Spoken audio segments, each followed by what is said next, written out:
Have you ever felt misunderstood despite a clear conscience? Have you tried your best to care for others, only to be suspected of ulterior motives? Or have you faced tangled relationships, not knowing who's right or wrong, with your heart overwhelmed by the chaos of disputes, unable to find a clear exit? Welcome back, friends, to our channel. Today we explore a topic intimately connected to everyone's life, when trapped by right and wrong. How do we transcend confusion and see the inner reality? Combining the wisdom of the Lotus Sutra, we will deeply analyze what it means to truly see reality, how not to lose your way amid conflicts, how to maintain self amid judgment, and how to preserve inner clarity amid opposition. The world never lacks right and wrong, nor conflicts over truth. From family quarrels to workplace struggles, from social media bickering to self-doubt, everyone is surrounded by thoughts of who is right and who is wrong. Yet the Lotus Sutra teaches, all right and wrong rise from our discriminating mind. You think you judge others, but you imprison yourself. The sutra says, this Dharma abides in the Dharma position, worldly phenomena remain constant. This means everything is as it is, with no absolute good or bad. Our mind sticks labels, and our attachments turn originally undivided phenomena into conflict and division. For example, when you see a disheveled person on the street, you scorn them. Another sees a practitioner in the same person. Did the person change? Oh, what changed is the mind. How do you see them? Right and wrong are not in external phenomena, but in your discriminating mind. This is the core truth the Lotus Sutra reveals, seeing reality amid duality. What is reality? Not the usual notion of right and wrong, but beyond them, still maintaining awareness, knowing all rise is dependent lie, is emptiness in form.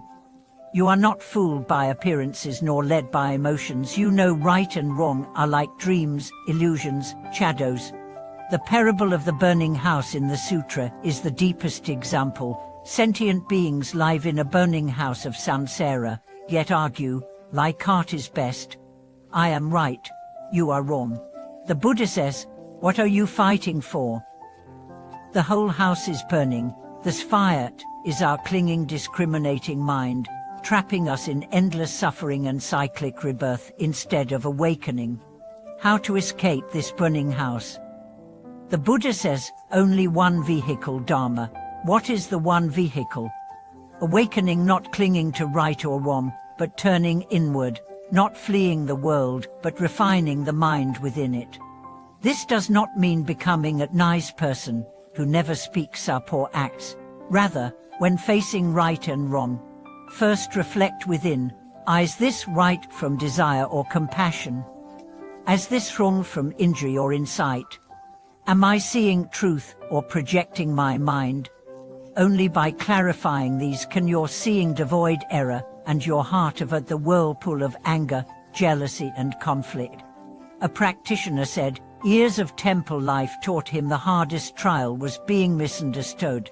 Once he helped a fellow disciple take some offerings, only to be accused of stealing. He felt anger, wanted to defend himself, even considered leaving.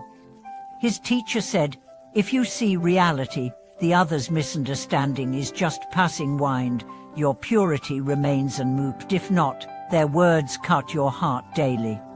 This awakened him and many others. Being called wrong does not make you war. Being misunderstood does not taint your purity. What matters is whether you hold your awakened heart in that moment. A true practitioner does not have no emotions but does not flow with them, not untouched by misunderstanding, but stable and clear despite it. This is the practice the Lotus Sutra calls a not being deluded by appearances. Where does this power come from? From cultivating wisdom and acting with compassion. The more you understand human complexity, the more you develop compassion for others' ignorance. The deeper you see right and wrong as illusions, the more you tolerate others' misunderstandings, the more you realize everyone struggles in samsara, the less you want to crush others to prove yourself right. Many ask, If others are truly wrong, should we stay silent? Of course not. The Buddha is not silent but compassionate. You can point out errors with compassion, not anger. Correct prejudice with wisdom, not arrogance. Pointing out mistakes with compassion is like a doctor prescribing medicine out of care, not blame. Unraveling knots with wisdom is like a gardener pruning to bloom, not to cut down. The Lotus Sutra teaches true transcending duality is not denying right and wrong, but seeing all beings suffer and leading self and others forward with compassion and wisdom. Try practicing. When hearing others speak ill of you, take a deep breath, asked, is there anything I can reflect on? If yes, thank them for the reminder. If not, smile and let it go. When seeing online attacks, pause and think, is their attack born of fear?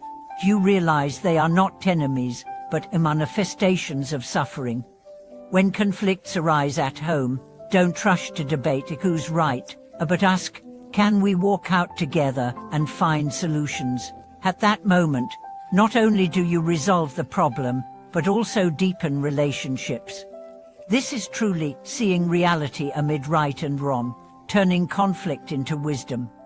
May every time you are misunderstood, attacked, or denied, not drag you into emotion, but help you step back and see deeper. Thank you so much for watching this video. If these insights helped you keep clarity amid disputes, please share your stories and reflections below. Don't forget to subscribe and like to support our channel. May you remain clear, wise, and compassionate in all life's encounters.